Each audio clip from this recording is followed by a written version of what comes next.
Evet arkadaşlar, hepinize merhaba. Şimdi size arkadaşlar, normal masaüstündeyken mikrofonla konuştuğu zaman hoparlörden kendi sesinizi duyuyorsunuz büyük ihtimalle. Bunu nasıl kapatırız onu göstereceğim arkadaşlar. İlk önce burada gördüğünüz gibi hoparlöre sağ tıklıyoruz. Kayıt aygıtları diyoruz arkadaşlar.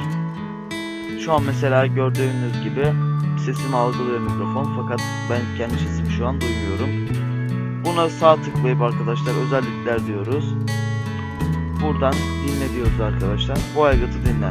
Bu sizde büyük ihtimalle tıklı olması lazım. Bunu kaldırıyoruz arkadaşlar. Buradan yapmanız gereken bir şey yok. Tamam diyoruz. Ondan sonra buraya geliyoruz arkadaşlar. Özellikler diyoruz. Düzeylerden bunları hepsini sıfıra getiriyoruz arkadaşlar. Ve problemimiz çözülüyor. Beni izlediğiniz için teşekkür ederim. Kendinize iyi bakın.